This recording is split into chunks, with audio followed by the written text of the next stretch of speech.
Sign it. Lena's pen hovered over the contract, her hand shaking so badly the ink blurred.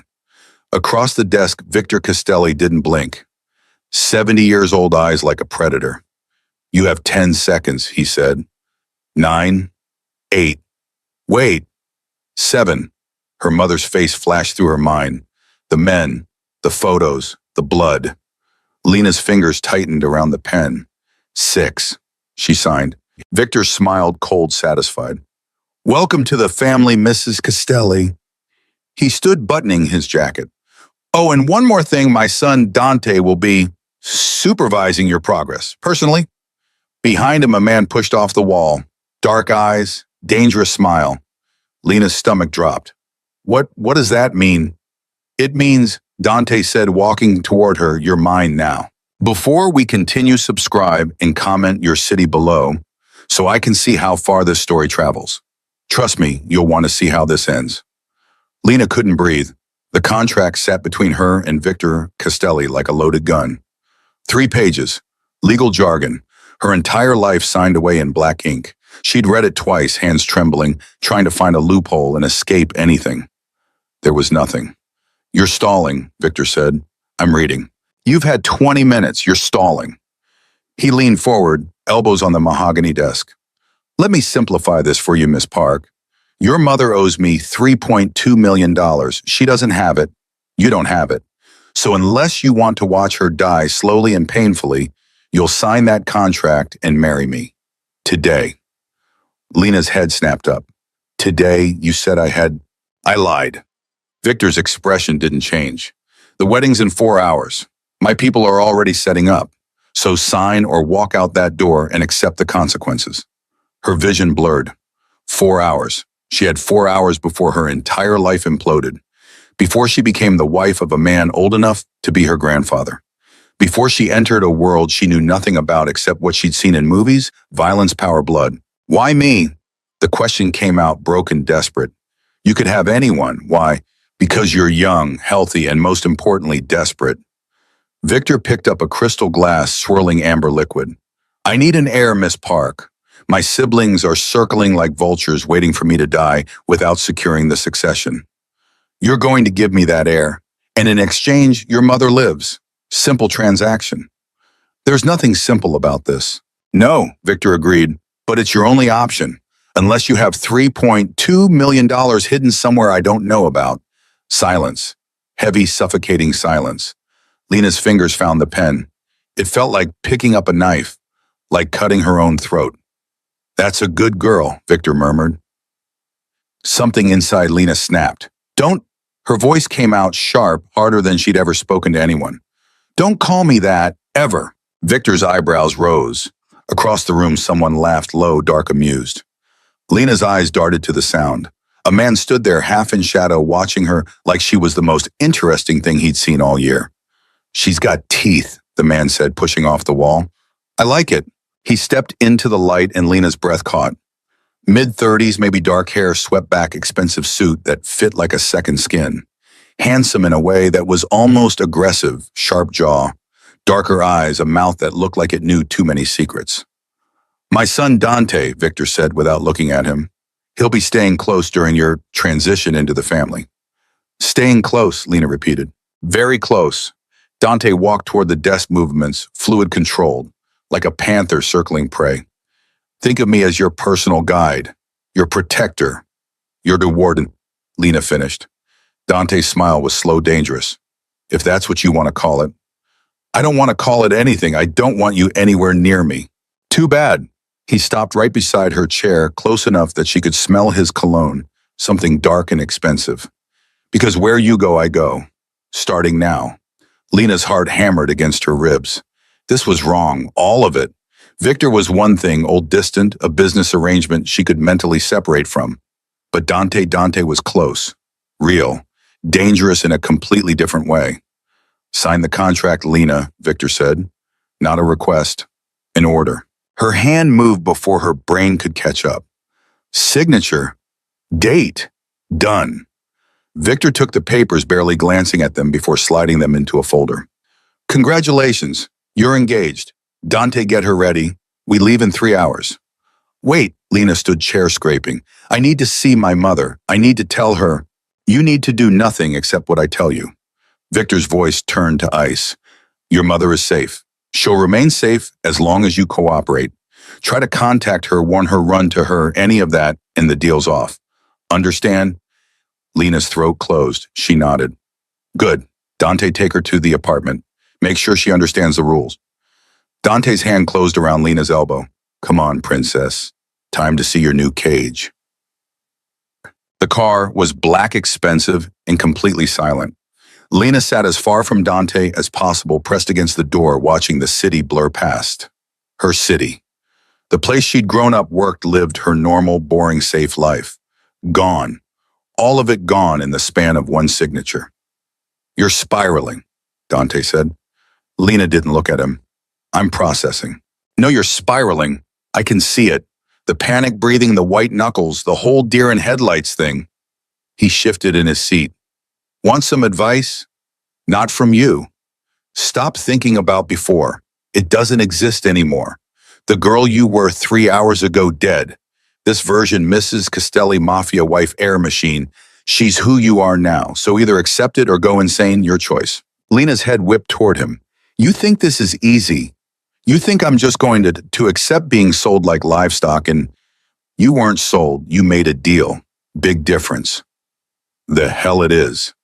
Really, Dante leaned closer, eyes hard, because from where I'm sitting, you walked into that office on your own 2 feet. You read the contract, you signed, nobody forced you. Your father threatened my mother, and you chose her life over your freedom. That's a choice, Lena. Own it. His voice dropped softer but no less intense. Because if you keep pretending you're a victim here, you're going to get eaten alive. This family, they smell weakness, like sharks smell blood. And right now, you reek of it.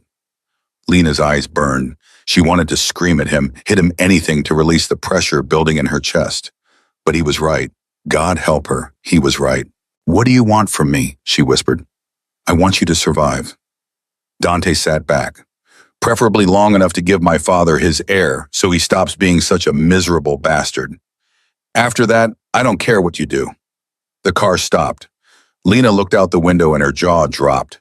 They were in front of a high-rise glass and steel, the kind of building she'd never be able to afford in 100 lifetimes.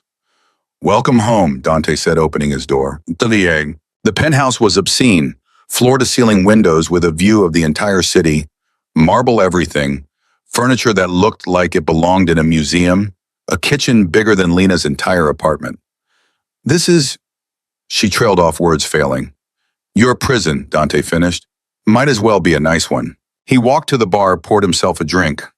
Lena stood frozen in the entryway, trying to wrap her mind around the fact that this was her life now. This apartment, this view, this man who kept looking at her like he was trying to solve a puzzle. Rules, Dante said, swirling his glass. 1, you don't leave without permission or security. 2, you don't contact anyone from your old life. 3, you smile, nod, and play the perfect wife in public. 4, you do everything in your power to get pregnant as fast as possible. 5. He paused, something flickering in his eyes. 5, you don't trust anyone, not the staff, not the family, not even me. Especially not you, Lena muttered. Dante's mouth quirked.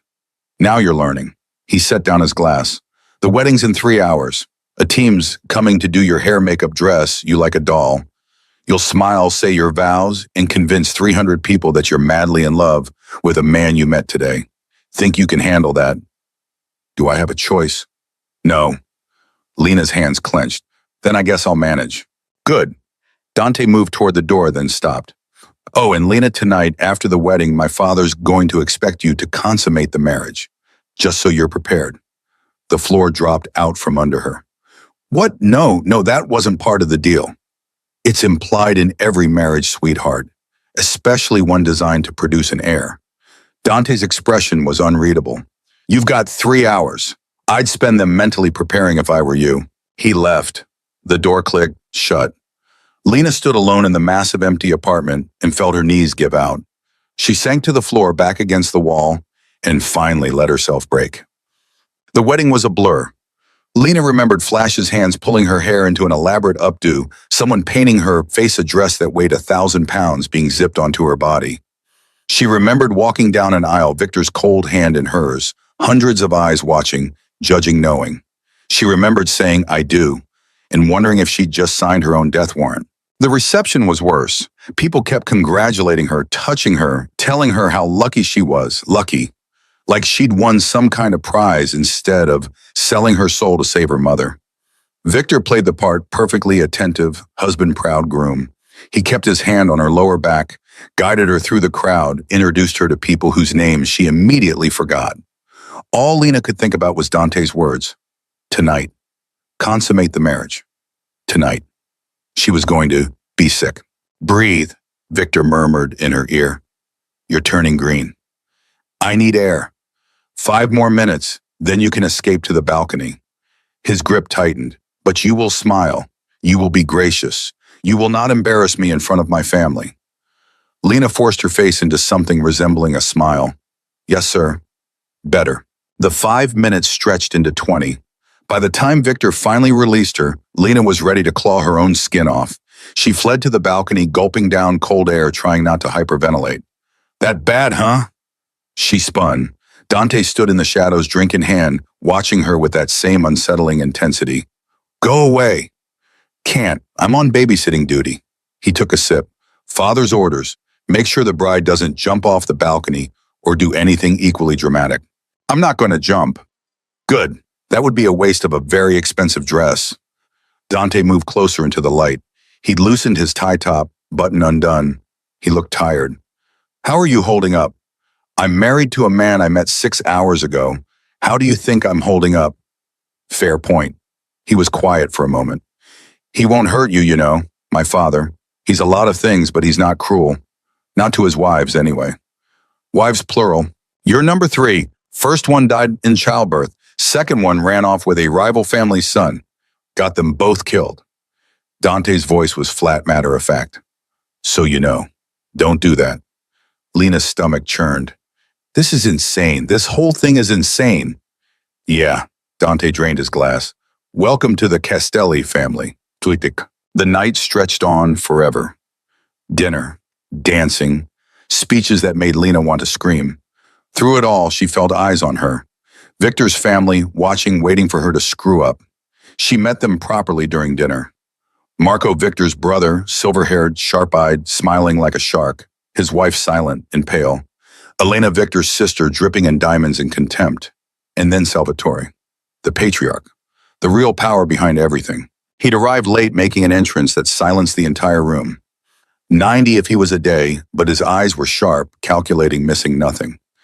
So, Salvatore said, settling into his chair, this is the girl who's going to save the family line. Lena's spine straightened. Yes, sir. Pretty, young, good-breeding hips. He said it like he was discussing a horse. You know what's expected of you? I do. Good. Salvatore reached for wine. Because let me be clear, girl, I don't care about your feelings, your comfort, or your happiness. I care about results. You have 1 year to produce an heir. If you fail, he shrugged. Well, there are plenty of other desperate girls out there. The threat hung in the air. Lena felt Victor tense beside her. She won't fail, Victor said. Victor, she better not. Salvatore's gaze shifted to Marco. Your boys are getting older, stronger, smarter. If Victor can't secure his line well, accidents happen. Marco's smile was cold. Indeed they do, father. The tension at the table ratcheted up 10 notches. Lena realized with sickening clarity that this wasn't just about her or Victor. This was about succession, power, the entire family empire. And she was the pawn in the middle of a war she didn't understand. Excuse me, she said, standing abruptly. I need bathroom. She fled before anyone could stop her. Lena found herself in a hallway alone, gasping for air. Her dress felt too tight. Her skin felt too small. Everything was closing in. Lena, Dante, again. Always Dante appearing out of nowhere like a ghost. I can't do this, she whispered. I can't breathe. I can't think. Hey. His hands were on her shoulders, steadying her. Look at me. Look at her. She did. His eyes were dark and tense, but not cold. Not right now. Breathe, he ordered. In, out. Come on. Lena obeyed, following his rhythm, feeling the panic slowly recede. Better, Dante asked. She nodded, not trusting her voice. Good. But he didn't let go. Listen to me. What happened in there? That's just the beginning. They're going to keep pushing, keep testing until they find your breaking point. You can't let them see you crack. I don't know how to do this, Lena said. I don't know how to be whatever they want me to be. Then fake it. Act like you're unbreakable, even when you're falling apart. That's what I do. Something raw flickered across Dante's face. That's what we all do in this family. Even you, especially made his hands drop from her shoulders. Come on, we should get back before someone notices. Dante, she caught his arm. Thank you for not being completely terrible. He looked at her hand on his arm, then at her face. Something shifted in his expression, something she couldn't read. Don't thank me yet, he said quietly. The worst part's still coming. The reception finally ended near midnight. Lena's feet ached, her face hurt from fake smiling, and she felt like she'd run a marathon. Victor appeared at her elbow, guiding her toward a car. Time to go home, he said. Home. The word felt like a lie. They rode in silence. When they arrived at the mansion, a sprawling estate that made the penthouse look like a closet, Victor walked her inside, up a grand staircase, down a hallway lined with portraits of dead Castellis. He stopped at a door. This is your room. My room not. We'll maintain separate bedrooms. Victor's tone was businesslike.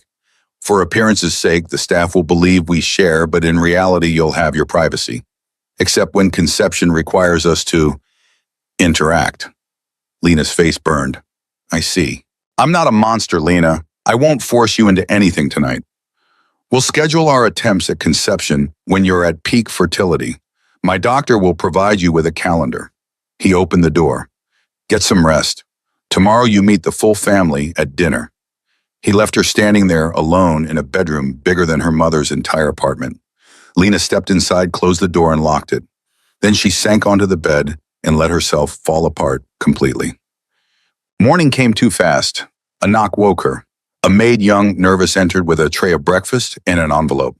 From Mr. Dante, ma'am, the girl said, setting it on the bedside table.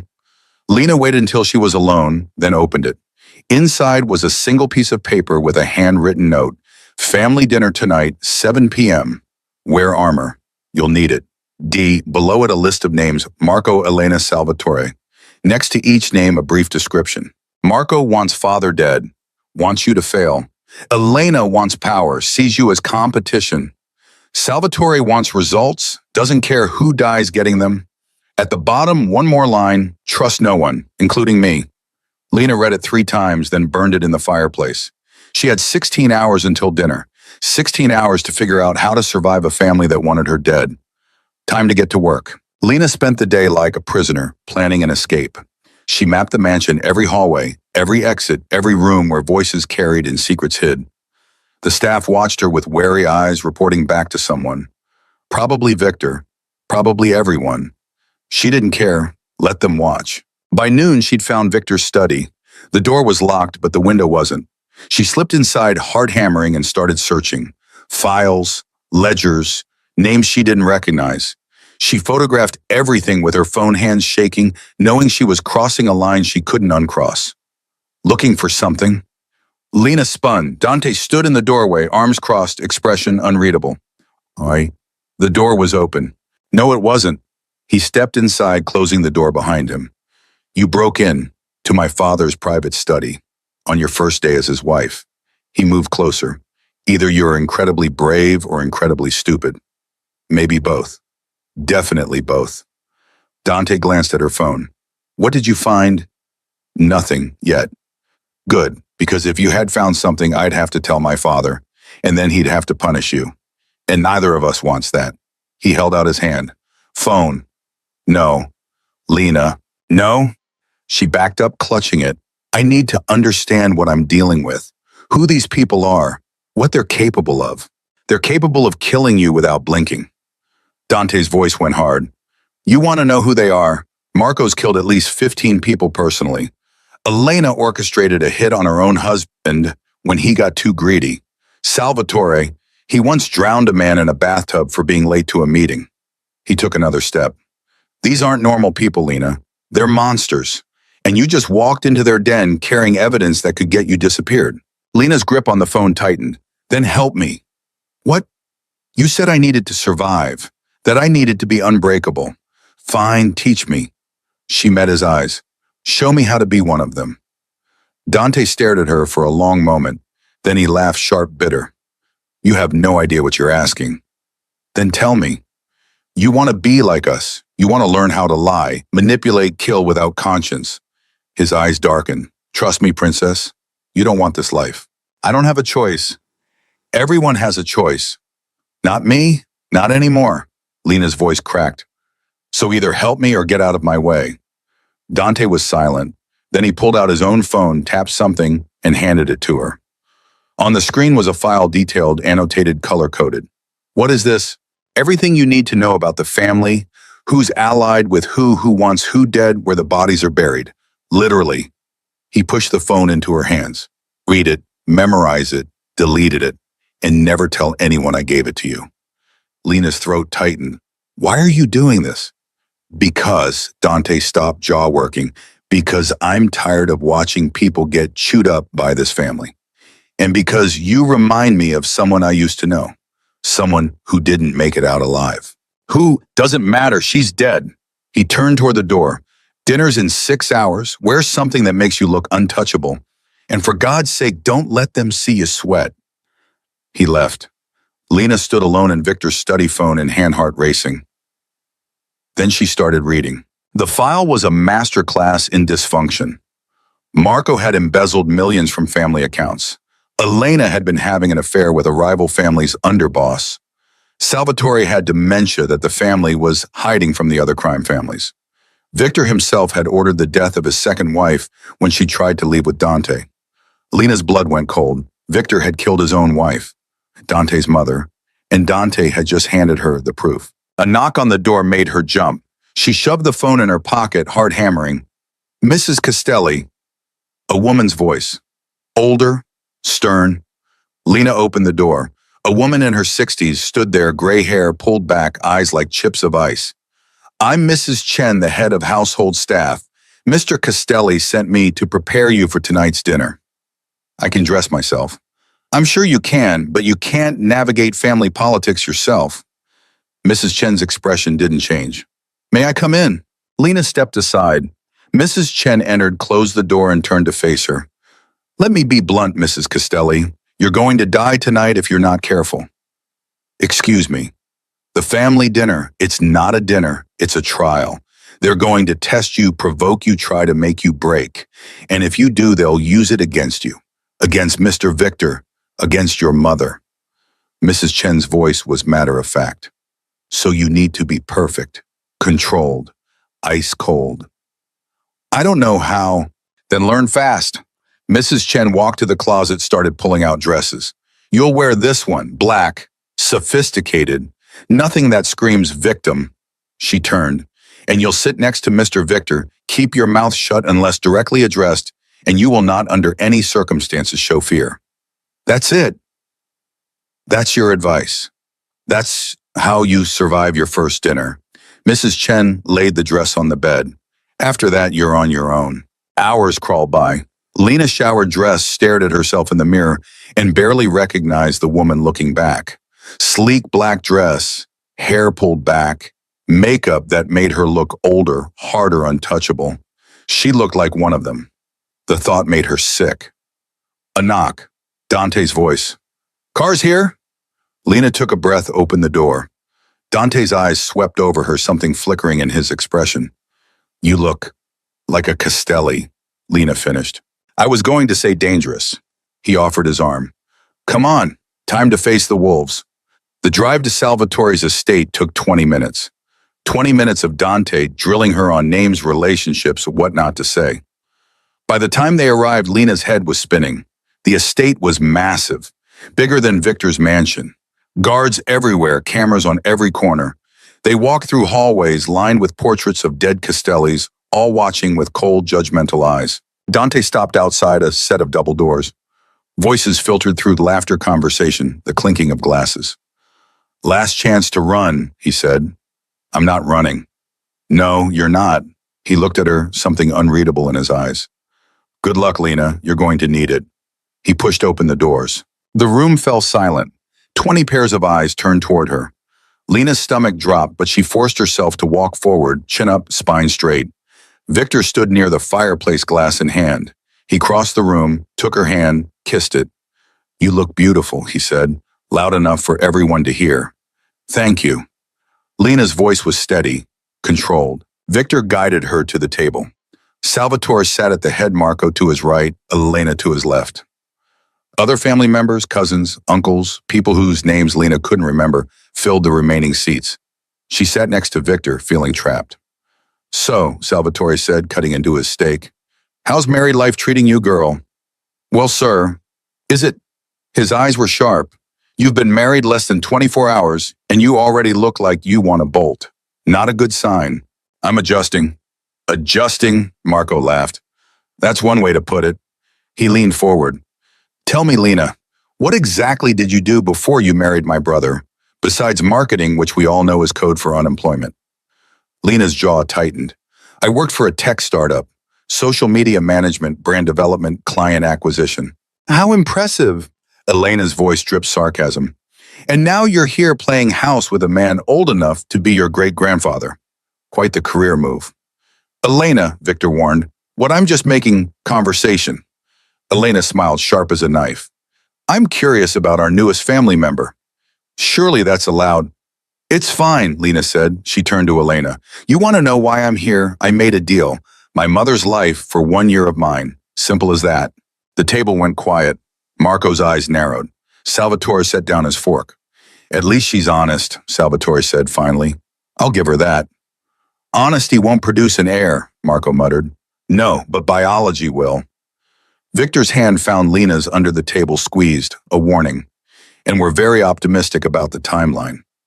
Lena's face burned. She wanted to pull away to scream at all of them, but she kept her expression neutral. Ice cold, just like Mrs. Chen had said. Speaking of timelines, Elena said, I heard the most interesting rumor today about Victor's second wife. What was her name again? She tapped her chin, pretending to think. Oh, right, Maria, Dante's mother. Didn't she die under mysterious circumstances? Dante's fork clattered against his plate. The sound was deafening. Elena, Salvatore said quietly, that's enough. Is it because I think Lena should know what happened to the last woman who tried to leave this family? Elena's smile was poisonous. She ended up in a river, weighted down, never found. Victor's hand tightened on Lena's, painfully tight. My wife died in a car accident, Victor said, voice like ice, as everyone at this table knows. Of course, Elena raised her glass. My mistake. But the damage was done. Lena felt it settling over the table like a shroud, the reminder that this family didn't just threaten. They followed through. Excuse me, Dante said, standing abruptly. I need air. He left.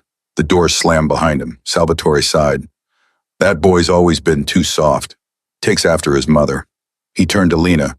You, on the other hand, you've got steel in you. I can see it. Thank you, sir. Don't thank me yet. Steel can bend. Steel can break.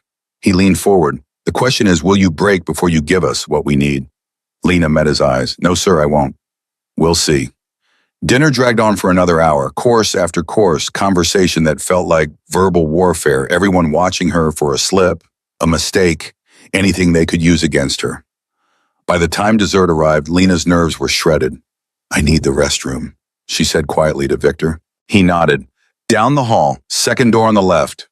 Lena escaped, walking fast, breathing hard. She found the bathroom, locked herself inside, and gripped the sink. You're okay, she whispered to her reflection. You're okay, you're... The door rattled. Someone trying the handle. Occupied, Lena called. It's me, Dante's voice. Let me in. Go away. Lena, let me in. Now. Something in his tone made her unlock the door. Dante slipped inside, locked it behind him. What are you? Shut up and listen. His face was pale, eyes wild. Elena just told Marco about the file I gave you.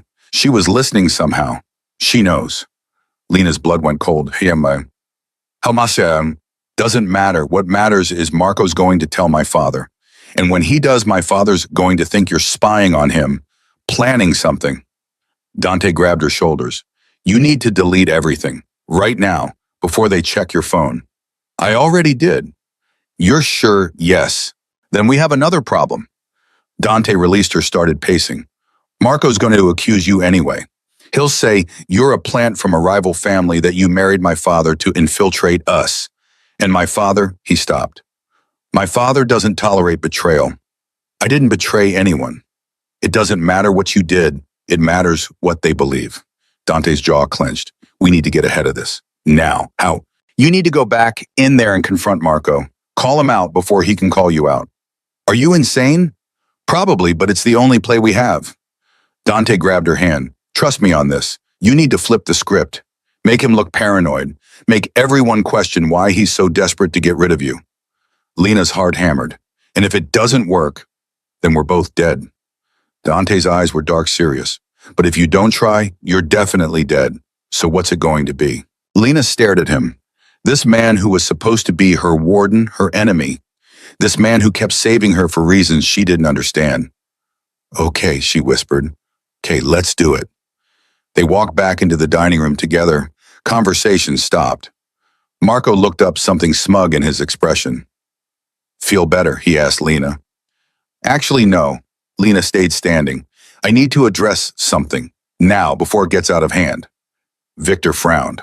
Lena, Marco's been spreading rumors about me. She kept her voice steady, strong, saying I'm a spy, a plant, someone sent to infiltrate this family. She turned to Marco. Is that true? Oh, yeah. Marco's smile froze. I don't know what you're talking about. Really, because Elena told Dante that you've been saying I'm working for the Rossi family, that I married Victor to gain access to family secrets. Lena crossed her arms. So I'm asking you directly in front of everyone. Do you believe I'm a spy? The room was dead silent. Marco's face darkened.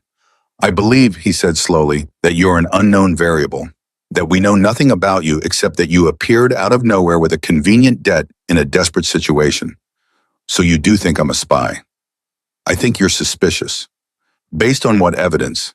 Based on the fact that you've been in this family for one day and you're already snooping around Victor's study. Marco stood, slamming his hand on the table. Don't think the staff doesn't report to me, girl. I know you were in there. I know you were looking for something. Lena's stomach dropped, but she kept her face neutral. I was lost. The mansion's huge. I opened the wrong door. Bullshit. Enough, Salvatore's voice cut through the room like a blade. Both of you, sit down. Neither of them moved. Now, Lena sat. Marco remained standing for a moment longer, then slowly lowered himself into his chair. Salvatore looked between them. Marco, if you have proof that this girl is a spy, present it. Otherwise, keep your paranoia to yourself. Father, do you have proof? Marco's jaw worked. No, not yet. Then shut up. Salvatore turned to Lena. As for you, I don't care if you were lost or snooping. Stay out of places you don't belong. This family has secrets, and if you stumble into the wrong one, it'll get you killed. Understand? Yes, sir. Good. Salvatore picked up his fork. Now everyone eat. This food cost a fortune, and I'll be damned if it goes to waste.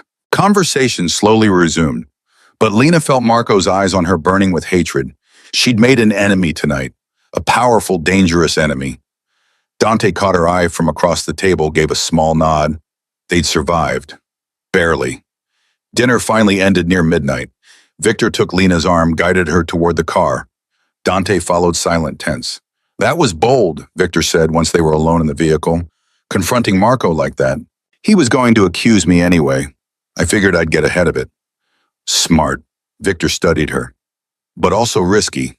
Marco doesn't forget slights. He'll be watching you now, waiting for you to slip up. I won't slip up. See that you don't. Victor looked out the window. Because next time I might not be able to protect you. The car ride back was silent. When they arrived at the mansion, Victor walked Lena to her room, paused at the door. You did well tonight, he said. Better than I expected. Thanks, I think. Get some rest. Tomorrow we start the process. His expression was unreadable.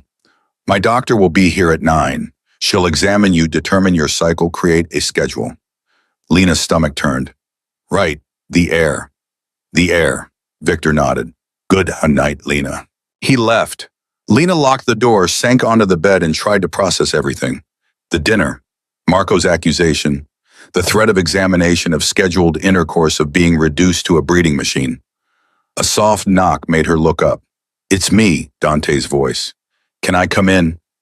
Lena unlocked the door. Dante slipped inside, closed it behind him. You okay? He asked. No, but I'm alive. So there's that.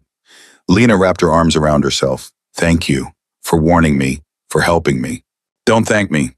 I'm not doing this out of kindness. Dante sat on the edge of the bed. I'm doing it because I need you to survive. Why, Big Berlin? Because, he stopped, jaw clenching. Because if you die, my father wins, and I'm tired of him winning. What does that mean? Dante was quiet for a long moment. Then, my mother didn't die in a car accident. Elena was right. My father had her killed when she tried to leave with me. I was 10. I watched them drag her away. His voice was flat, emotionless. So when I say I need you to survive, what I really mean is I need you to beat him, to give him his heir, and then get the hell out before he destroys you too. Lena's throat closed. Dante, don't. He stood. Don't pity me. Don't try to save me. Just survive. That's all I'm asking. What if I can't? Then we're both screwed. He moved toward the door, paused with his hand on the handle. For what it's worth, I think you can. I think you're stronger than any of them realize, including my father. I don't feel strong. None of us do. Dante looked back at her. But we fake it until it's real. That's the Castelli way. He left. Lena sat alone in the dark, processing his words, his confession, the raw pain in his voice when he talked about his mother. She thought about her own mother, safe for now, unaware of the hell Lena had walked into.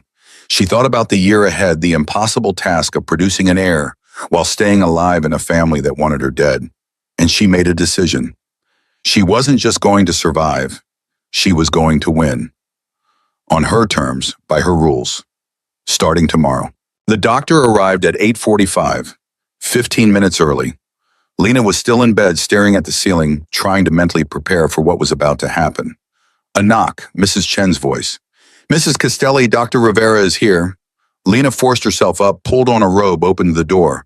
A woman in her 50s stood there, professional, detached, carrying a medical bag. Mrs. Castelli, I'm Dr. Rivera. I'll be overseeing your fertility treatment. She walked past Lena without waiting for an invitation. Please lie down on the bed. This won't take long. Wait, fertility treatment, I thought. Mr. Castelli has requested we expedite the process. Given your age and health, we'll be using ovulation induction to increase your chances of conception. Dr. Rivera set down her bag, started pulling out instruments. I'll need to examine you, take blood samples, and provide you with medication to regulate your cycle. Lena's stomach turned. He didn't mention any of this. He doesn't need to. You signed the contract. Dr. Rivera's tone was matter of fact. Now please lie down. We're on a schedule. Lena didn't move. What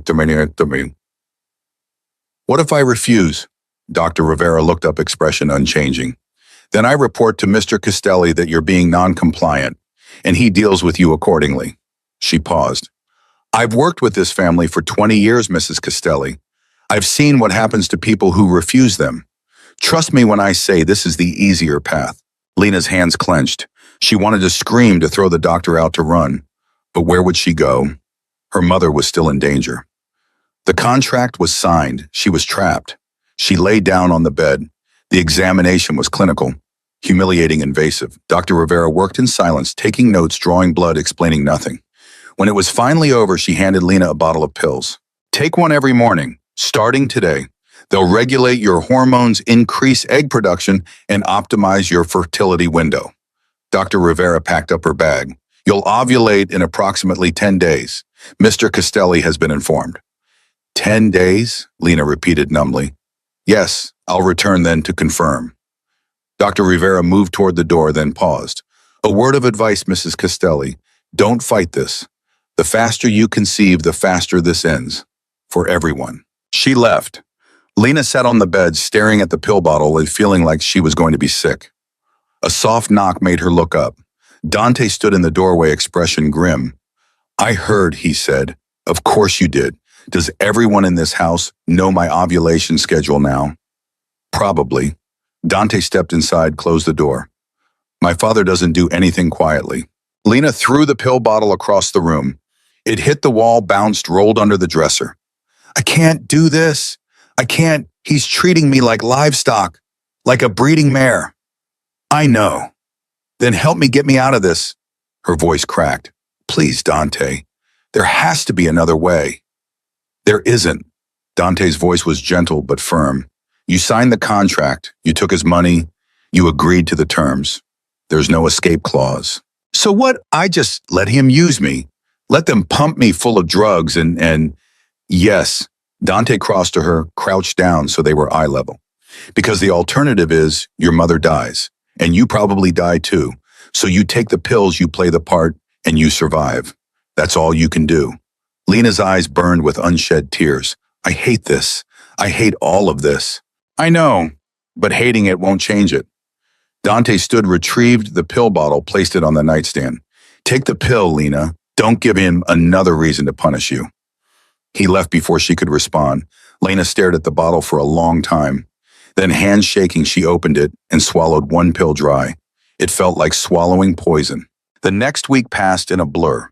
Lena took the pills every morning, felt her body change, nausea, headaches, mood swings that left her raw and vulnerable.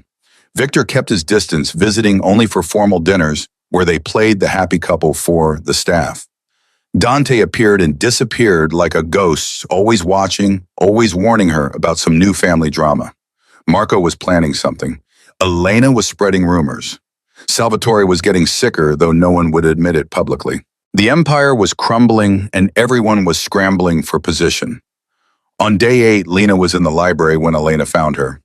Well, the breeding mare actually reads. Elena settled into a chair, crossed her legs. How unexpected. Lena didn't look up from her book. What do you want, Elena? Just checking on you, making sure you were settling in. Elena's smile was sharp. I heard about the fertility treatments. Very efficient of Victor. He always was good at reducing complex problems to simple transactions. Is there a point to this conversation? The point, dear, is that you're being naive. Elena leaned forward. You think producing an heir will save you. It won't. If anything, it'll make you more expendable. Lena finally looked up. What are you talking about? Think about it. Right now, you're valuable because you haven't conceived yet. But once you do, once the baby's born, Elena's eyes glittered. You're just another mouth to feed, another liability. And this family doesn't keep liabilities around. Victor wouldn't what?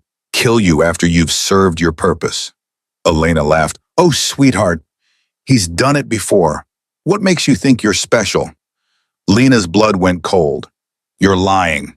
Am I? Elena stood, smoothed her dress. Ask Dante about his mother sometime. Really ask him. Not the sanitized version Victor tells everyone. The truth. She walked to the door, paused. You have 10 days to figure out what you're really worth to this family, Lena. I'd use them wisely. She left. Lena sat frozen. Elena's words echoing in her head. That night, she found Dante in the East Wing, standing by a window, staring out at nothing. Tell me about your mother, she said. Dante didn't turn. No. Elena said, I don't care what Elena said. His voice was tight. Drop it, Lena. I can't. Not if it affects me.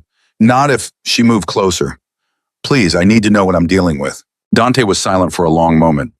Then her name was Maria. She was 24 when she married my father. 25 when she had me. 26 when she realized what she'd married into. He turned to face Lena. She tried to leave when I was 10. Packed our bags, took some money, planned to disappear. My father found out.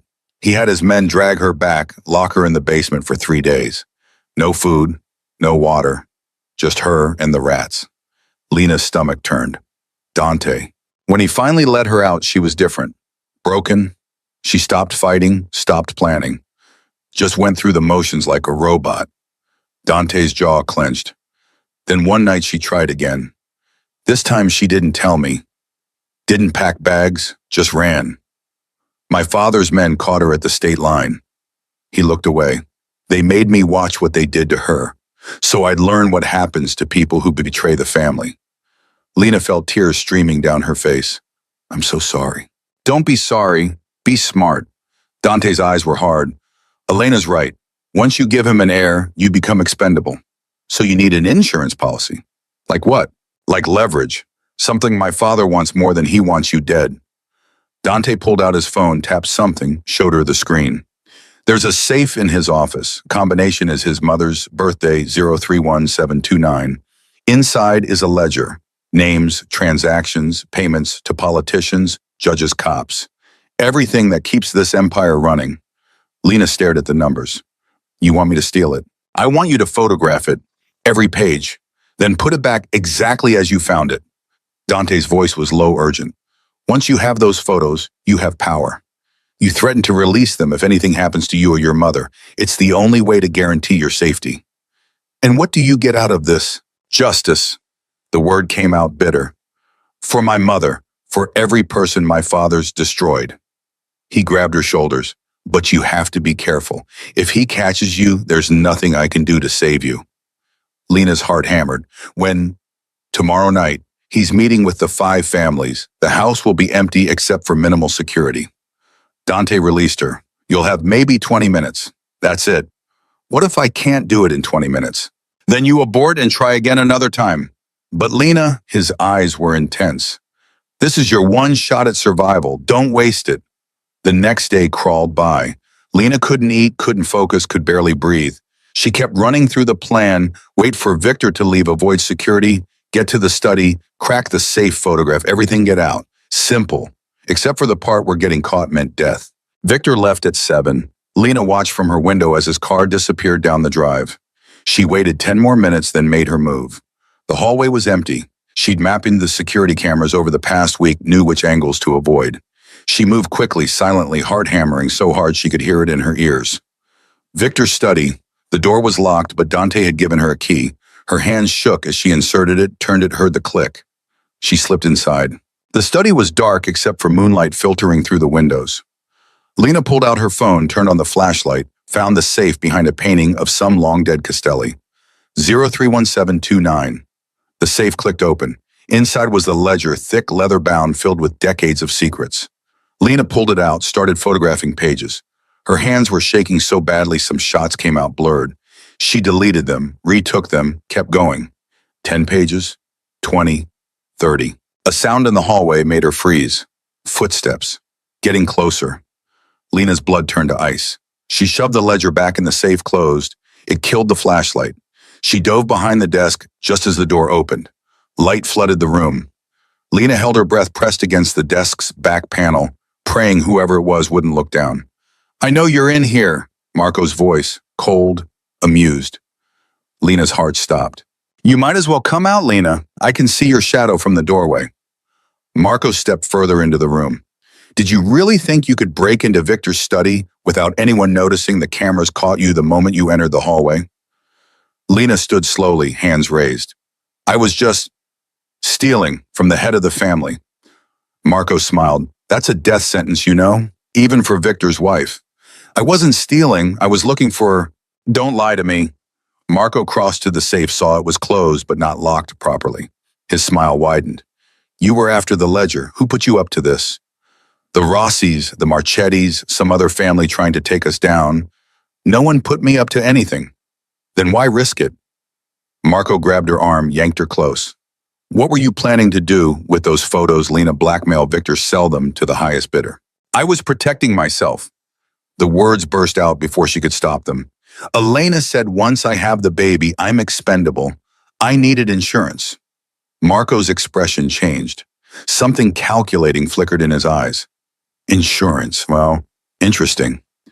He released her arm. Here's what's going to happen. You're going to give me your phone. I'm going to delete those photos. And then we're going to have a conversation about your future in this family. I don't have my phone. Lena, I left it in my room, I swear. The lie came easily. The phone was in her pocket, burning like a brand. Marco studied her. Fine, then let's go get it. He grabbed her arm again and started pulling her toward the door. Lena's mind raced. If he got the phone, saw the photo, she was dead. She needed a distraction, something, anything. The front door slammed, voices in the hallway.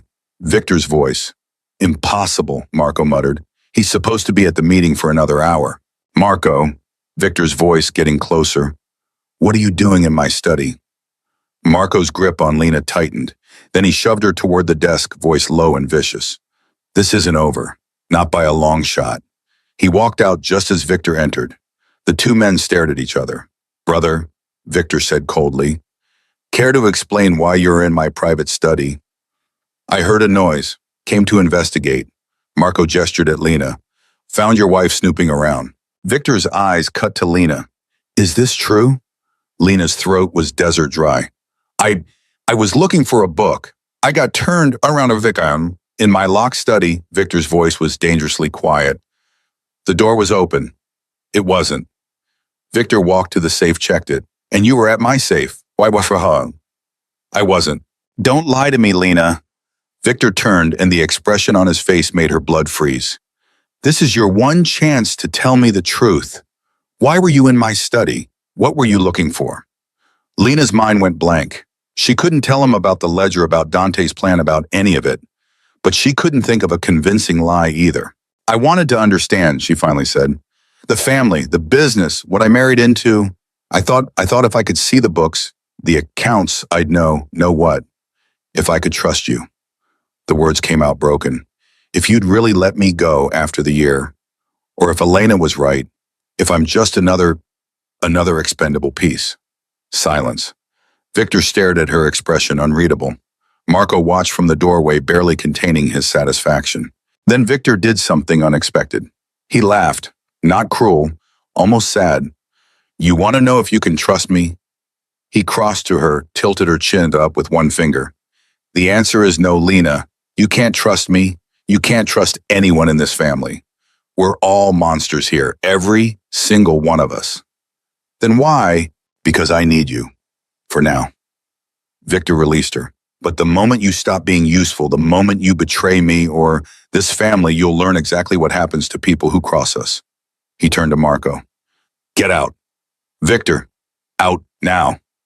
Marco left, shooting Lena a look that promised retribution. Victor waited until they were alone. Strip. Lena's heart stopped. You heard me, strip. I need to check if you're wearing a wire, carrying a phone, hiding anything else you shouldn't have. His eyes were cold. Or would you prefer I call security to do it? Lena's hands shook as she pulled off her sweater, her pants. She stood in her underwear, arms wrapped around herself, feeling more exposed than she ever had in her life. Victor circled her, slowly checking every inch. When he got to her discarded pants, he found her phone in the pocket. He turned it on, went straight to photos. Lena's world ended. But the photos weren't there. The gallery was empty, except for old pictures from before the wedding. Victor frowned, checked deleted items. Nothing. Lena's brain stuttered. She'd photographed 30 pages. Where, then she remembered? Dante. He'd set up the phone. He must have created a hidden folder, something that wouldn't show up in a basic search. Nothing, Victor said, tossing the phone back to her. Get dressed. Lena scrambled into her clothes, hands shaking so badly she could barely manage the buttons. Here's what's going to happen, Victor said. You're going to stay in your room for the next week. No library, no wandering, no leaving except for meals and medical appointments. Mrs. Chen will escort you everywhere. If you try to leave, if you try anything, the deal's off. Understand? Yes. Good. He moved toward the door. And Lena, next time you want to know something about this family, ask me. Breaking into my study is a good way to end up like my second wife. And trust me, you don't want that. He left. Lena sank to the floor, whole body shaking. She'd almost died tonight. Almost. Her phone buzzed. A text from an unknown number. Photos are encrypted and backed up remotely. You're safe. For now, D. Lena clutched the phone, feeling tears stream down her face. She'd done it. She had the ledger. She had insurance. But the cost, God, the cost. The next morning, Mrs. Chen appeared at dawn. Dr. Rivera is here. It's time. Lena's blood went cold. Time for what? You're ovulating, Mrs. Castelli. Today's the day. Mrs. Chen's expression was sympathetic but firm. Mr. Castelli is waiting. Lena wanted to run, to scream, to throw herself out the window, But her mother's face flashed through her mind. The contract, the debt, the impossible choice she'd made. She followed Mrs. Chen down the hallway to Victor's room. He was waiting already in a robe expression, businesslike. "Close the door," he said. Lena did. Her hands were shaking. Her whole body was shaking. "This doesn't have to be difficult," Victor said. "We'll be quick, clinical. Then you can return to your room." "I can't," Lena's voice broke. "Please, I can't." "You can, and you will." Victor's tone left no room for argument. "Because we had a deal, Lena, and I always collect on my deals." A knock on the door saved her. Victor's expression darkened. "What?" Dante's voice. "Father, we have a problem. The Rossis just hit one of our warehouses. They're demanding a meeting. Now," Victor swore. "Now they choose now. Salvatore's already on his way. He wants you there." Victor looked at Lena, frustration clear on his face. Then he grabbed his phone, started making calls. "Fine. Tell them I'm coming." He pointed at Lena. "You, stay here. We'll finish this tonight." He left. Lena collapsed on the bed, whole body trembling with relief and terror. Dante appeared in the doorway moments later. "There's no warehouse fire," he said quietly. "I made it up, but it'll only buy you a few hours." "Why?" "Because you look like you were about to shatter." Dante's eyes were soft. "And because no one should have to go through that alone. He's going to be furious when he finds out." "Let him be furious. You needed time. I gave it to you." Dante pulled out his phone. "The photos are safe. I've got copies in 3 different locations. If anything happens to you, they go straight to the FBI, the press, everyone." "Thank you," Lena's voice cracked. "For everything." Dante nodded. "Get some rest. Tonight's going to be hell. You'll need your strength." He left. Lena lay on Victor's bed, staring at the ceiling, trying to prepare for what was coming. But there was no preparing for this. No preparing at all. Victor returned at 8. Lena heard his footsteps in the hallway, heavy and deliberate, and her entire body went rigid. She'd spent the last 3 hours pacing his room, trying to convince herself she could do this, that she could survive this, that it was just biology, just a transaction.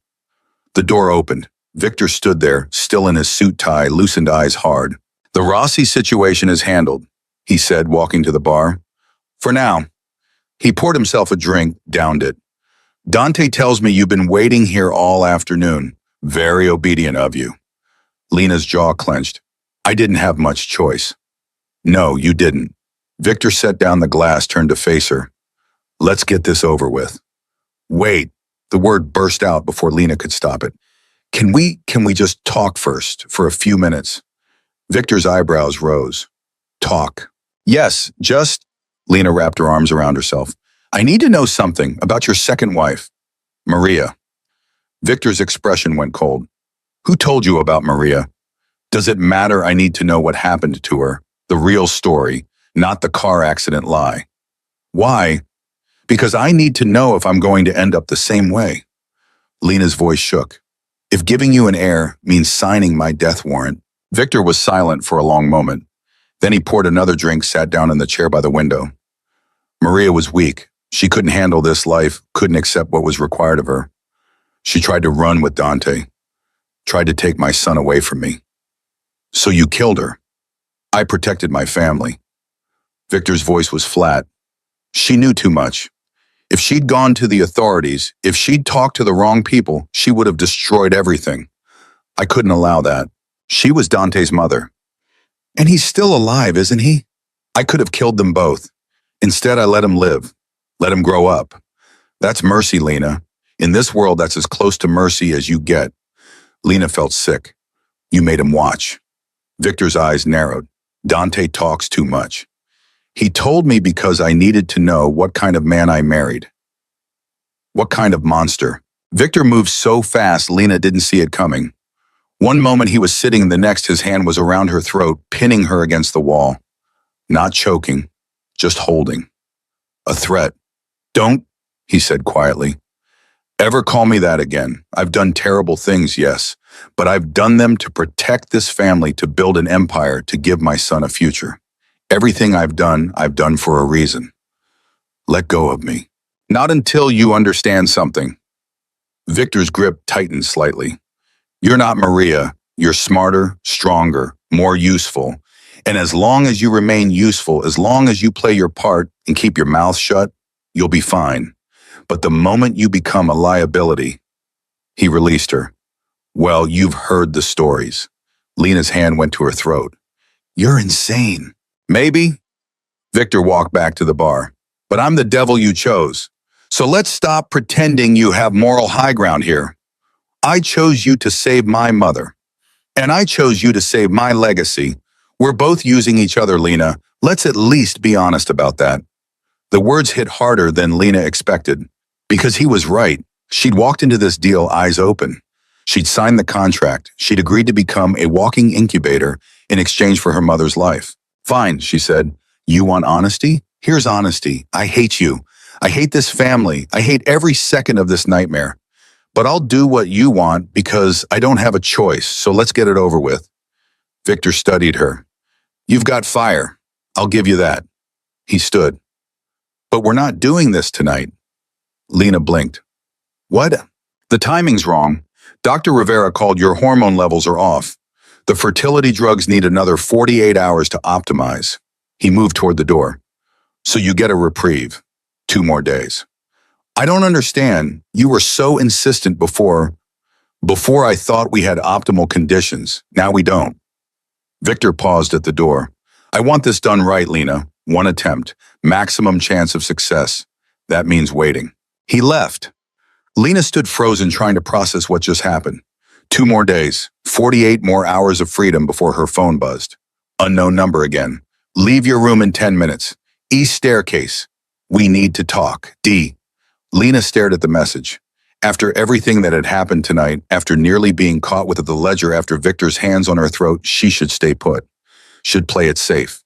But safe hadn't gotten her anywhere. She waited exactly 10 minutes, then slipped out. Dante was waiting in the shadows of the east staircase, tension radiating off him. We have a problem, he said without preamble. Marco knows about the ledger. Lena's stomach dropped. How? He must have checked the safe after you left. Noticed it wasn't locked properly, put 2 and 2 together. Dante pulled her into an alcove.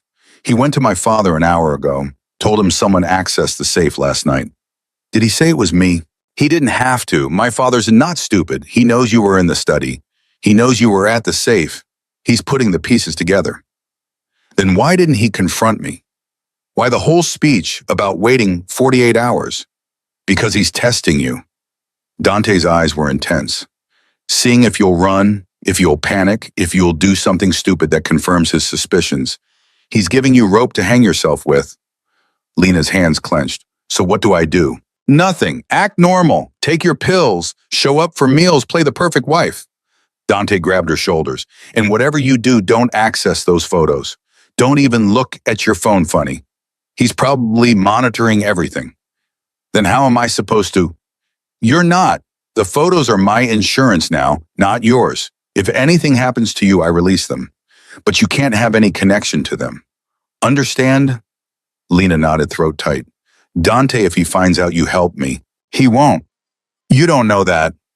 I've been lying to him for 20 years, Lena. I know how to cover my tracks. Dante's jaw clenched. But you need to be more careful. One more slip up and he'll kill you.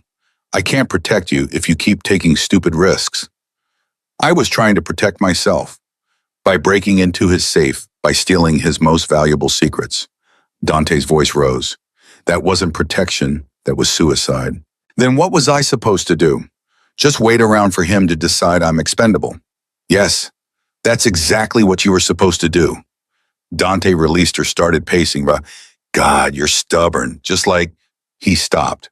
Like who? Doesn't matter. Like your mother. Lena pressed. Is that who I remind you of? Dante's eyes went dark. Don't. You said I reminded you of someone who didn't make it out alive. That was her, wasn't it, your mother? Lena, tell me I'm wrong. Dante was silent for a long moment. You're not wrong. She was stubborn too. Thought she could outsmart him, outmaneuver him. Thought she could save both of us. His voice cracked. She was wrong, and I watched her die because of it. I'm not her. No, you're smarter, which is why you need to stop taking risks and start playing the long game. Dante moved closer. 2 more days until the conception attempt. Then with any luck, you'll get pregnant in the first try. 9 months later, you have the baby. Then you're free. You really think he'll let me go? I think if you have leverage, if you have the photos as insurance, you might have a chance. Dante's eyes were fierce, but only if you survive long enough to use them. Footsteps in the hallway made them both freeze. Dante shoved Lena behind a curtain, pressed a finger to his lips. Marco's voice. Close. Too close. I'm telling you, Father, she's dangerous. The way she looked at that safe, the way she lied. I'm handling it. Victor's voice tight with irritation. I've already put measures in place. What measures? That's not your concern. The hell it isn't. If she's a spy, if she's working for another family, then I'll deal with it. Victor's footsteps stopped. Marco, I appreciate your concern, but Lena is my wife. My responsibility, not yours. For now, but when you're dead and I'm running things, you mean if I die? Victor's voice turned to ice. And that's a very big if, brother, very big. They moved past. Lena held her breath until the footsteps faded completely. Dante pulled her out from behind the curtain. Did you hear that? She whispered. Marco's planning something. Victor's death. Marco's always planning something. He's been trying to kill my father for years. Dante checked the hallway. Come on, we need to get you back to your room before someone notices you're gone. They moved quickly through the darkened hallways. As they reached Lena's door, Dante caught her arm. 2 more days, he said. Just survive 2 more days. Can you do that? I don't know. We'll figure it out, because I'm running out of ways to save you. He left. Lena locked herself in her room, sank onto the bed, and tried not to fall apart completely. The next morning brought fresh hell. Dr. Rivera arrived with more pills, more tests, more clinical discussions about Lena's body like she wasn't even in the room. Hormone levels are improving, the doctor said, checking her tablet. Tomorrow night should be optimal. I've already informed Mr. Castelli. Great, Lena muttered. Can't wait. Dr. Rivera gave her a sharp look. This attitude isn't helping anyone, Mrs. Castelli. The more you fight this, the harder it will be. You want me to be happy about being treated like a breeding animal. I want you to be realistic about your situation. Dr. Rivera packed up her equipment. You made a deal. Now honor it, with grace if possible. She left. Lena wanted to throw something at the door. Instead, she took her pills and tried not to scream. Mrs. Chen appeared at noon with lunch and news. The family gala is tonight. Mr. Castelli wants you in attendance. Lena looked up from her untouched food. What gala? Annual charity event. 500 guests, most of them from other crime families. It's a show of power, a chance to remind everyone who's really in control. Mrs. Chen set down a garment bag. You'll wear this. Hair and makeup team arrives at 4. I don't want to go to a gala. What you want is irrelevant. Mrs. Chen's voice was firm but not unkind. This is part of your role, Mrs. Castelli. The perfect wife, the loyal partner, the future mother of the Castelli heir. You smile, you charm, you make everyone believe this marriage is real. It's not real, it's a transaction. Then act like it is the best transaction you've ever made. Mrs. Chen moved toward the door.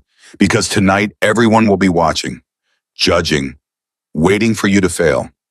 Don't give them the satisfaction. 4 o'clock came too fast. The hair and makeup team descended like a swarm, transforming Lena into someone she barely recognized. The dress was stunning, deep emerald green, fitted elegant. Jewelry that probably cost more than her mother's house. She looked like she belonged in this world, like she was born to it. The reflection in the mirror made her want to cry. Victor appeared at 6, immaculate, in a tuxedo, eyes assessing. You look perfect. I feel like a fraud. Good, that means you're doing it right. He offered his arm. Remember, tonight we're madly in love. Newlyweds who can't keep our hands off each other.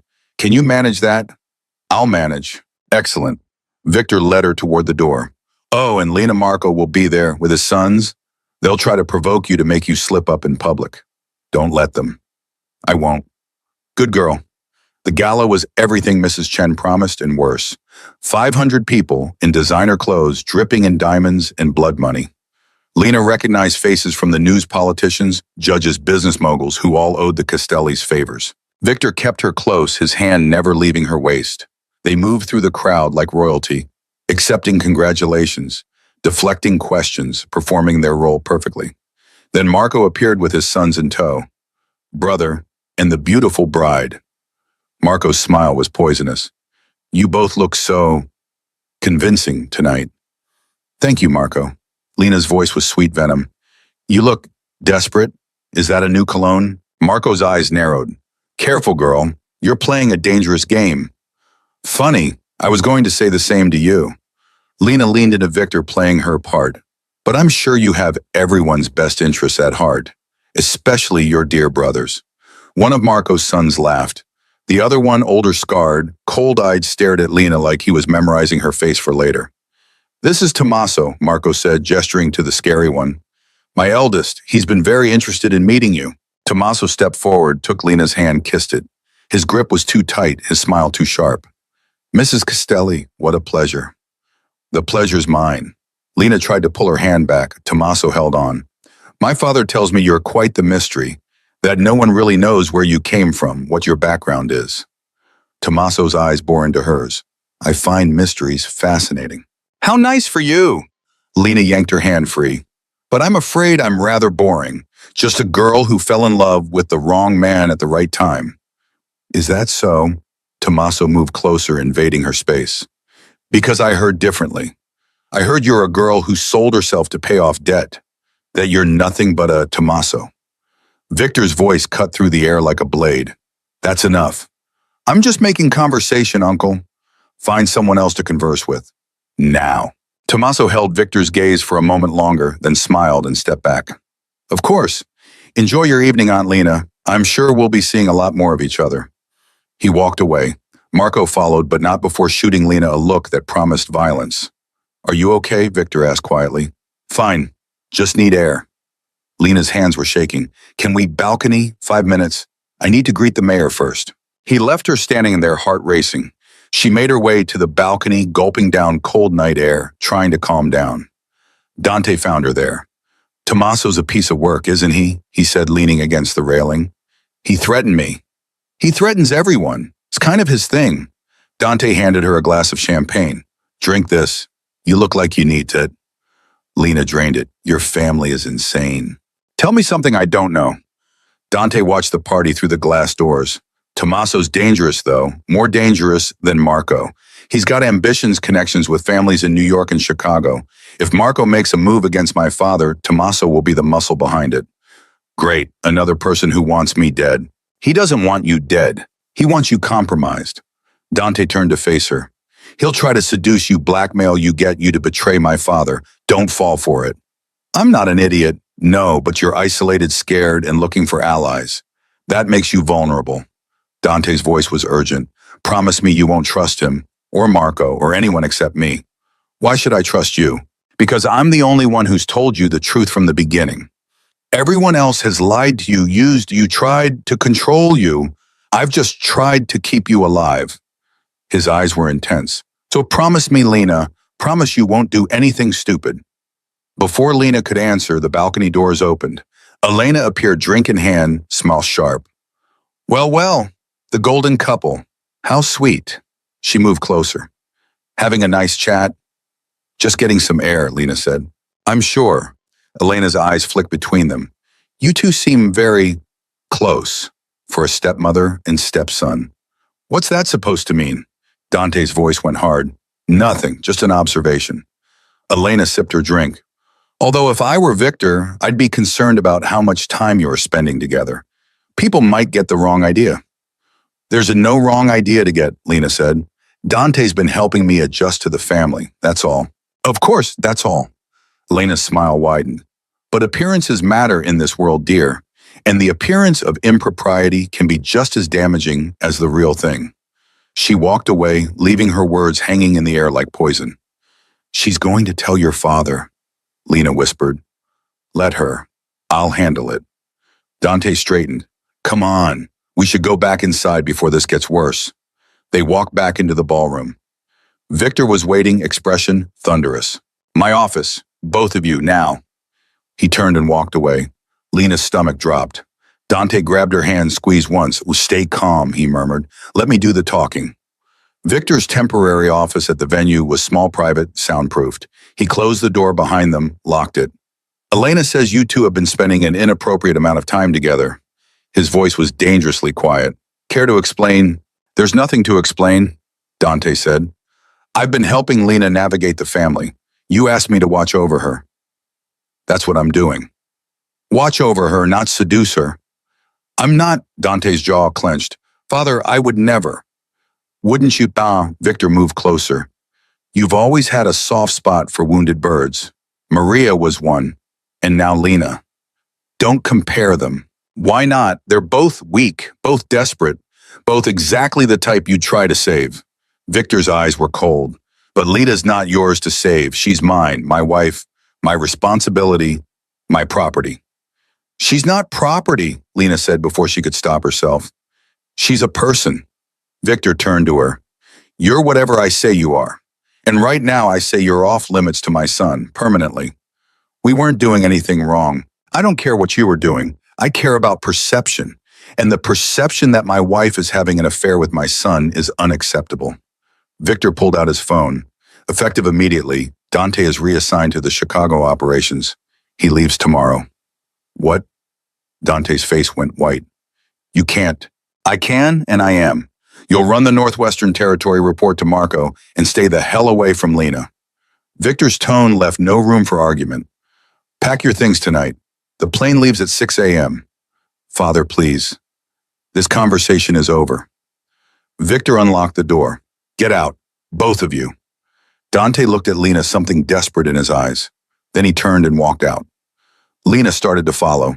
Victor caught her arm. Tomorrow night, he said quietly, we complete the arrangement. No more delays, no more excuses. Understand? Lena nodded, not trusting her own voice. Good. He released her. Now go back to the party, smile. Pretend everything's perfect. That's what you're good at, isn't it? Lena walked out in a daze. The party swirled around her music laughter, people who had no idea her world was crumbling. She found a corner, pressed her back against the wall, tried to breathe. Dante was being sent away. Her only ally, her only protection, gone. And tomorrow night, she'd have to face Victor alone. Her phone buzzed. A final message from Dante. The photos are still safe. Don't forget you have power. Use it if you need to. I'm sorry I can't be there. Stay alive, please. Lena deleted the message, straightened her dress, and walked back into the crowd. She was alone now, completely alone. But she'd been alone before, and she'd survived. She'd survived this too. She had to. The morning came with the weight of an execution. Lena woke to sunlight streaming through her windows in the knowledge that in 12 hours, everything would change. Dr. Rivera arrived at 8 with the final hormone injection, administered it with clinical efficiency, and left without a word of comfort. Mrs. Chen appeared an hour later with breakfast Lena couldn't eat. You need your strength, the older woman said, setting down the tray. I need to disappear. Lena pushed the food away. Can you help me with that? Mrs. Chen's expression softened. No, child, I can't. And even if I could, where would you go? Your mother's still under watch. The moment you run, she dies. So I'm just supposed to accept this. You're supposed to survive it. Mrs. Chen sat down across from her. I've worked for this family for 30 years.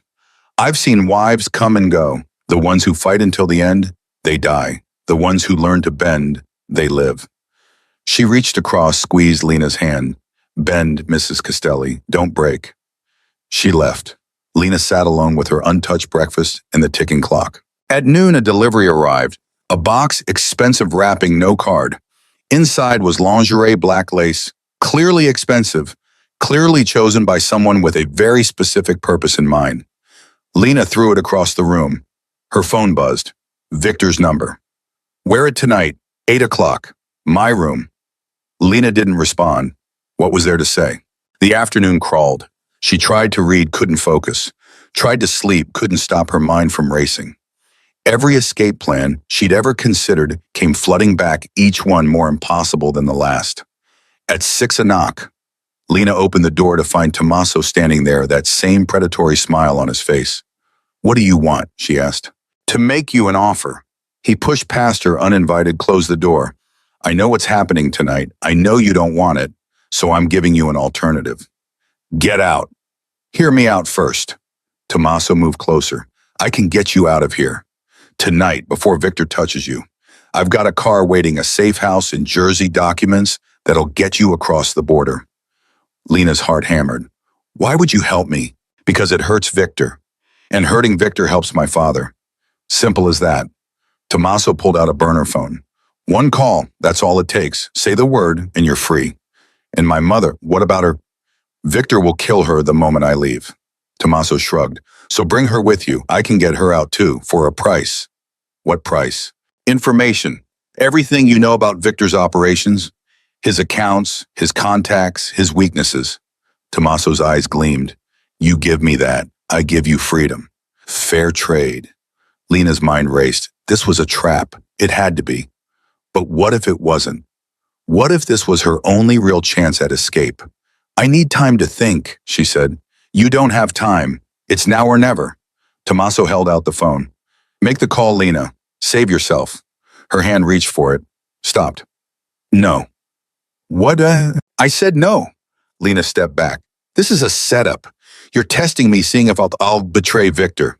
Then you'll run straight to him, and I'll be dead by morning. Tommaso's smile widened. Smart girl. Smarter than I gave you credit for. He pocketed the phone. But you're wrong about one thing. This wasn't a setup. It was a genuine offer. And you just passed on your only chance at freedom. I don't believe you. Doesn't matter what you believe. What matters is you made your choice.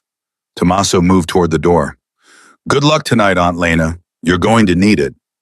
He left. Lena locked the door, sank to the floor, and finally let herself cry. Great heaving sobs that shook her entire body. She just turned down escape. Real escape. Because she couldn't risk it.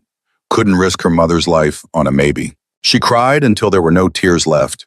Then she picked herself up, washed her face, and started getting ready. At 7:30, she put on the lingerie, hated herself for it, but did it anyway. At 7:45, there was another knock. Lena opened it, expecting Mrs. Chen. It was Marco. We need to talk, he said, walking in before she could refuse. Victor's making a mistake with you, with this whole Heir situation. Get out of my room, not until you hear me out. Marco closed the door. My brother's dying, Lena. Cancer, stage 4. He's got maybe 6 months left, a year if he's lucky. Lena's world tilted. What? He hasn't told you. Of course he hasn't. Victor never shares weaknesses. Marco's voice was matter of fact. He's been fighting it for 2 years. Chemo, radiation, experimental treatments. Nothing's working. So he's desperate for an heir before he dies. That's why he married you. That's why he's pushing so hard. I don't believe you. Check his medical records if you don't believe me. I've got copies. Marco pulled out a folder, tossed it on the bed. The point is, you're being used, even more than you realized. You think he cares about you, about giving you freedom after a year. He'll be dead in a year, Lena. And then what happens to you? Lena's hands shook as she opened the folder. Medical reports, scans, doctor's notes, all confirming Marco's story. Why are you telling me this? She whispered. Because when Victor dies, there's going to be a war over succession. And I want to make sure you're on the right side. Marco's eyes were hard. Give me the heir. Say it's mine, not Victor's. No one will know the difference. And when Victor's gone, you'll be under my protection instead of fighting for survival. You want me to sleep with you tonight? I want you to be practical. Victor's a dead man walking. I'm the future. Choose wisely. Get out! Lena's voice shook with rage. Get out before I scream this entire house down. Marco smiled. Think about it. You've got 20 minutes to decide. After that, you're committed to a dying man's desperate dream. He left. Lena grabbed the folder, started reading. Every page confirmed it. Stage 4 pancreatic cancer. 6 months prognosis. Victor was dying, and he'd never told her. She was still staring at the reports when 8 o'clock came. A soft knock. Victor's voice. Lena, it's time. She opened the door. He stood there in a robe, looking older than she'd ever seen him. Now that she knew she could see it, the weight loss, the gray pallor, the way he moved like everything hurt.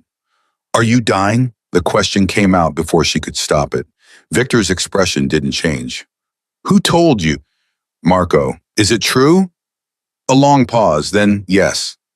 And you weren't going to tell me. Why would I? It doesn't change anything. Victor stepped into the room.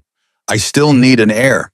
You still owe me a year. My mortality doesn't alter our arrangement. The hell it doesn't, Lena's voice rose. You're asking me to get pregnant with a dead man's baby, to raise a child alone in this psychotic family with no protection, no support. You'll have support. Dante will. Dante's in Chicago. You sent him away, remember? Lena was shaking now. And Marco just offered to father the heir instead. Said once you're dead, I'd need his protection anyway. Victor's eyes went cold. And what did you tell him? I told him to get out. Why, Bo? Because Lena stopped. Why had she refused Marco? He was younger, healthier, would actually be alive to protect the child. It made logical sense. But logic wasn't why she'd refused. Because I made a deal with you, she said finally. Not him, you. Something shifted in Victor's expression. You're more loyal than I deserve. I'm not loyal, I'm trapped. Lena wrapped her arms around herself. But if I'm going to be trapped, I'd rather be trapped by a deal I chose than one forced on me by Marco. Victor studied her for a long moment. You're extraordinary. You know that most people in your situation would have taken Marco's offer without hesitation. I'm not most people. No, you're not. He moved closer. Which is why I'm going to give you a choice I don't give anyone. You can walk away. Tonight. Right now. I'll release you from the contract, clear your mother's debt, set you both up somewhere safe. You'll never have to see me or this family again. Lena's breath caught. What's the catch? No catch. I'm dying anyway. Fighting you, forcing you, it's exhausting. And I'm tired, Lena. So tired. Victor's voice was heavy. So if you want out, now's your chance. Take it. No consequences. This was it. The escape she'd been desperate for. No tricks, no traps, just freedom. Lena opened her mouth to say yes, to grab the lifeline and run, but something stopped her. She thought about her mother safe because of this deal, about Dante sent away but still protecting her, about the photographs, the insurance, the power she'd fought so hard to acquire. She thought about walking away and leaving it all behind, starting over with nothing but trauma and debt, and she realized something that made her stomach turn. She didn't want to leave empty-handed. What if, her voice cracked, what if I stayed? What if I went through with it? What would I get? Victor's eyebrows rose. Besides your mother's freedom, besides that, if I give you an heir, if I become the mother of the next Castelli heir, what's that worth? A slow smile crossed Victor's face. Name your price. Full inheritance rights. Whatever you leave to the child I control until they're 18, no interference from Marco Elena or anyone else. Lena's voice grew stronger. And protection. Real protection. Documented, legal, enforceable. A trust fund that guarantees my safety even after you're gone. You're negotiating with a dying man. Victor laughed sharp in surprise. You really are something else. Do we have a deal or not? Victor was quiet for a moment, then, we have a deal.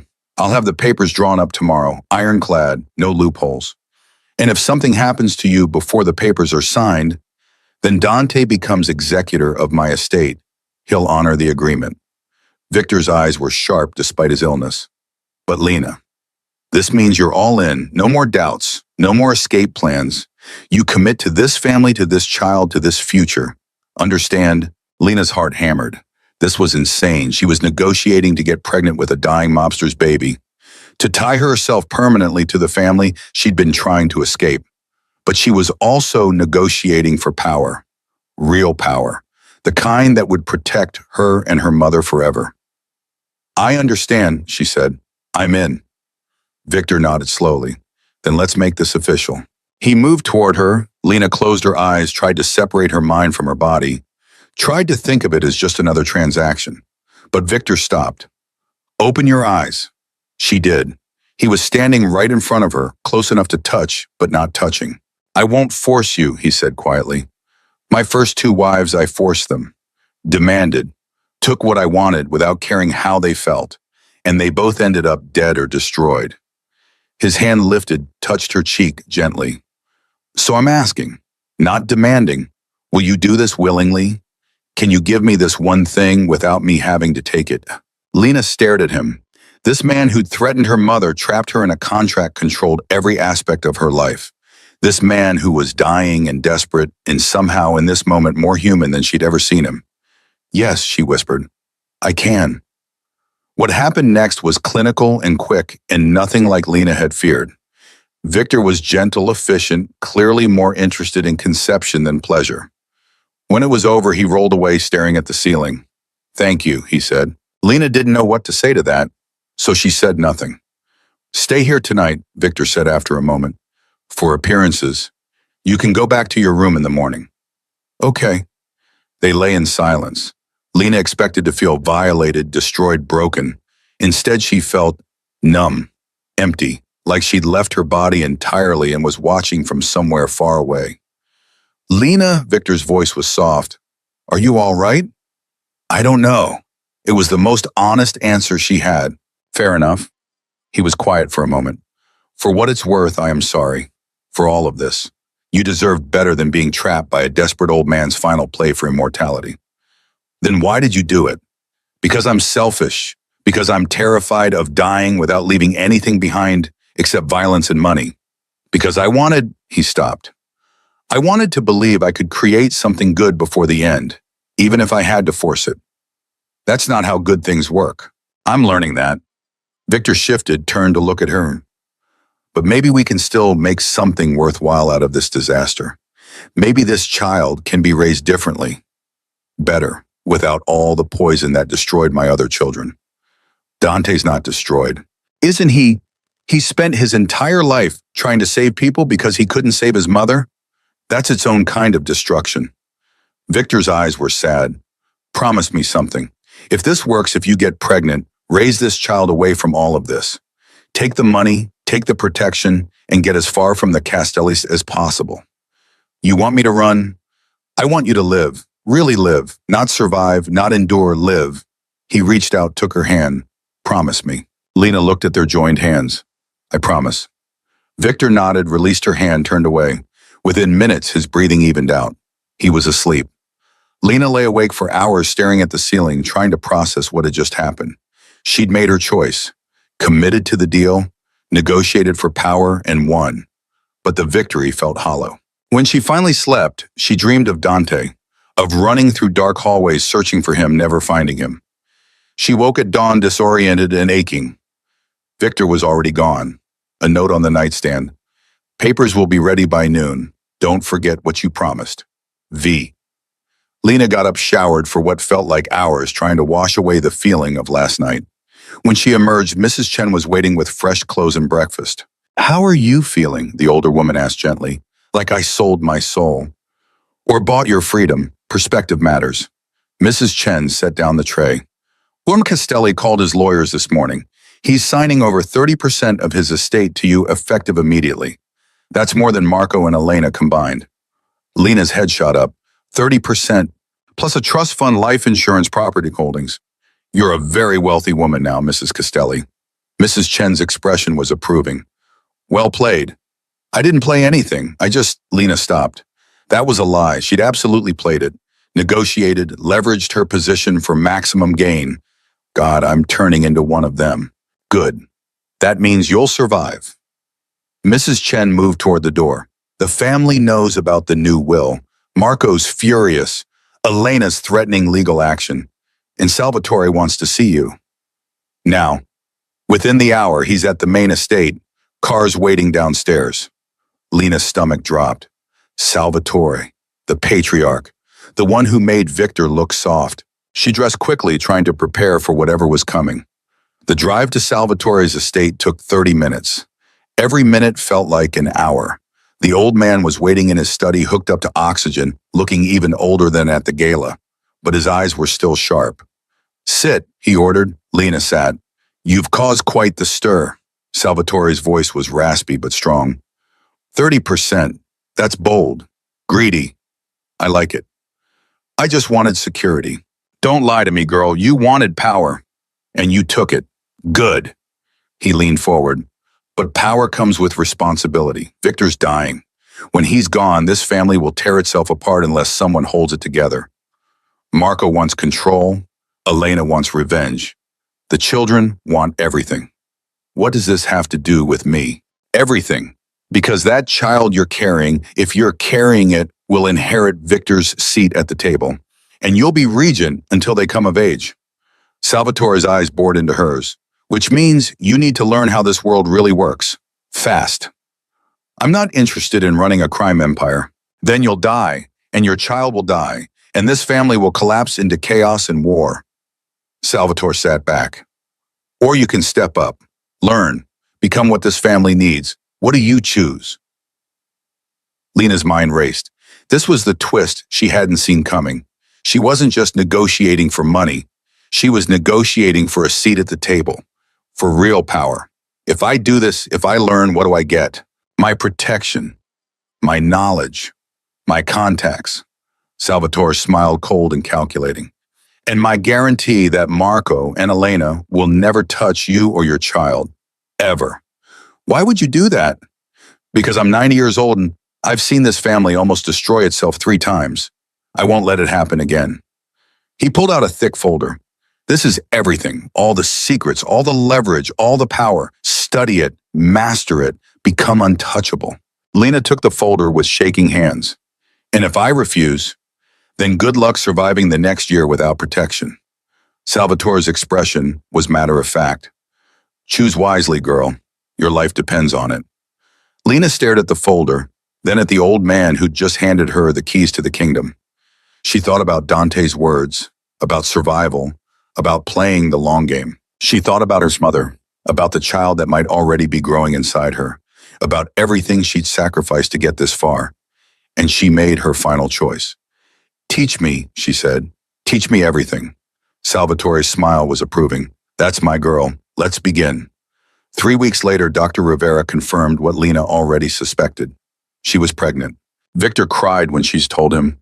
Actual tears. He pulled her into his arms, held her gently, and whispered thank you over and over. He died 2 months later, quietly, in his sleep, surrounded by family. At the funeral, Marco tried to contest the will. Salvatore shut him down in front of everyone. Elena threatened to leave the family. Salvatore told her to go ahead and try.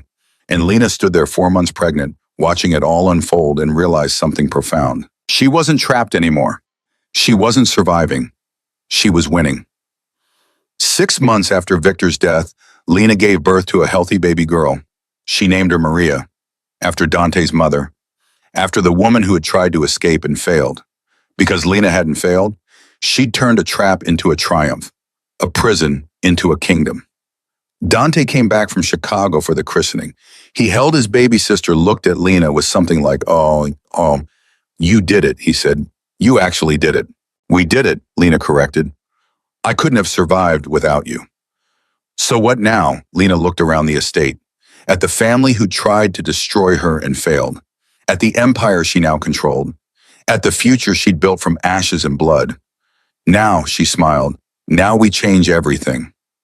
And she did. Over the next decade, Lena transformed the Castelli Empire, legitimized the businesses, cut ties with the worst elements, built something her daughter could inherit without shame. Marco died of a heart attack 3 years later. Elena moved to Italy and never came back. Salvatore lived to 98, long enough to see Lena succeed where everyone thought she'd fail. And when he finally passed, he left her everything. The full empire, all the power, all the control.